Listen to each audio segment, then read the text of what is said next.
So guys मैले चाहिँ जिन्दगीमा यस्तो पनि सोचेको थिएन। आज चाहिँ म भर्खर घरबाट निस्केर माछा हिजो पासा थापेको त्यो ठाउँमा हेरेर पासा चाहिँ हेर्न जान लागेको। घरदेखि भर्खरै म निस्किन लागेको हेर्न सक्नुहुन्छ गाइज।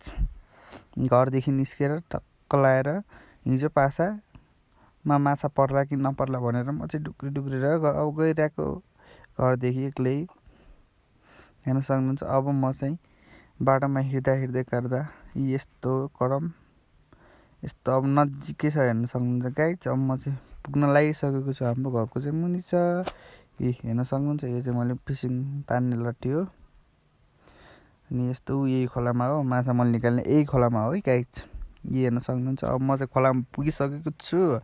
पुगिसकेर हेर्न सक्नुहुन्छ मैले अब टक्क लगाएर त्यो जालीमा जमान्छु। कस्तो डेन्जर ठाउँ छ। यहाँबाट लोट्यो भने के हुन्छ थाहा छ गाइज, मरिन्छ चिसोमा बिहान बिहान।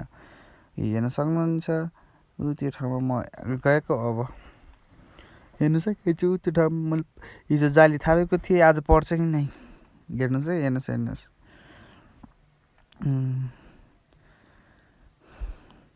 हातमा रातो झोला, आज माछा पर्ला कि नपर्ला हेर्नुहोस् है त गाइज। ओ नो, आज चाहिँ माछा परेन छ। हिजो चाहिँ 1 केजीको परेको थियो, आज परेन छ भन्दै अब म चाहिँ घरतिर फर्केको। माछा परेन र हिजो 1 केजीको पर्यो, आज चाहिँ परेन। आज चाहिँ हातमा रातो झोला अनि घर आउँदाखेरि रित्तो आइयो भन्ने